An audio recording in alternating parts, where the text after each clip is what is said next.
গণভোটের রায় কার্যকর এবং জুলাই সনদ বাস্তবায়নের দাবিতে 4 এপ্রিল শনিবার রাজধানীতে বিক্ষোভ সমাবেশ ও মিছিল করবে 11 দল। গুলশানে জোটের বৈঠক শেষে এই ঘোষণা দেন জোটের শীর্ষ নেতারা। আর প্রেস ক্লাবে এক সেমিনারে অভিযোগ করা হয়, ক্ষমতা চিরস্থায়ী করতে ফ্যাসিবাদী কাঠামোতে ফিরছে বিএনপি। এই দুই কারণেই আমরা এখন ওয়াকআউট করব। গণভোট ও জুলাই সনদ বাস্তবায়ন ইস্যুতে কয়েকদিন ধরেই সরগরম জাতীয় সংসদ।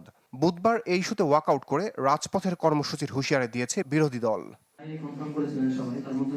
এমন বাস্তবতায় জাতীয় প্রেস ক্লাবে গণভোটের আলোকে জনরায় বাস্তবায়নে গড়িমসি, সরকারের দায় ও জবাবদিহিতার শীর্ষক সেমিনার করে ছাত্র শিবির, যেখানে বারবার কাটাছেঁড়া করায় সংবিধান হাসির বস্তুতে পরিণত হয়েছে বলে অভিযোগ করা হয়।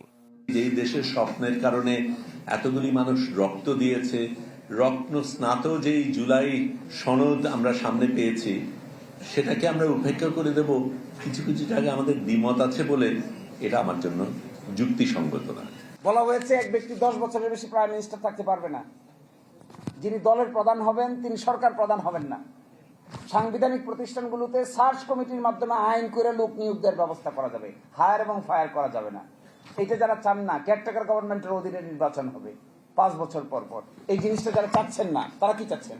নিশ্চয়ই ক্ষমতার প্রক্রিয়াটাকে কোনো না কোনোভাবে স্মুথ করার জন্য এমন কিছু জিনিসের কাছে দায়বদ্ধ আছেন, যে দায়বদ্ধতা বাংলাদেশের 18 কোটি মানুষের কল্যাণের চাইতেও অধিকতর তাদের জন্য কল্যাণকর।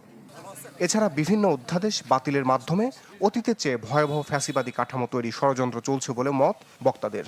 এদিন দুপুরে করণীয় নির্ধারণে গুলশানের একটি বাসায় বৈঠকে বসে 11 দলের শীর্ষ নেতারা।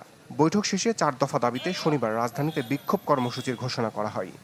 সরকারি দলের তরফ থেকে একটা মূলতী প্রস্তাব নিয়ে আসা হয়েছে, যেটাকে আমরা গণভোটের গণরায়কে নানাভাবে বানচাল করার একটা অপতৎপরতা হিসেবে আমরা আমাদের কাছে সেটা প্রতীয়মান হয়েছে। সংবিধান সংশোধনীত সংসদের একটা রুটিন ওয়ার্ক, এই রুটিন ওয়ার্কের জন্য জুলাই বিপ্লব হয়নি, এত রক্ত এত জীবন দেয়নি। সংস্কারের জন্য জীবন দিয়েছে, বিপ্লব হয়েছে, অভ্যুত্থান হয়েছে। সরকার যদি দাবি পূরণ না করে, সংসদে সমাধান না করে, 11 দলের উদ্যোগে আগামী শনিবার 4 তারিখ ঢাকা রাজধানী বায়তুল মোকাররমের উত্তর গেটে বিকাল 5টায় আমরা বিক্ষোভ সমাবেশ এবং মিছিল করব। বিভিন্ন অধ্যাদেশ বাতিলের মাধ্যমে অতীতের চেয়েও ভয়াবহ ফ্যাসিবাদী কাঠামো তৈরির ষড়যন্ত্র চলছে বলে মত 11 দলের শীর্ষ নেতাদের। রমেশ হুসাইন, চ্যানেল 24, ঢাকা।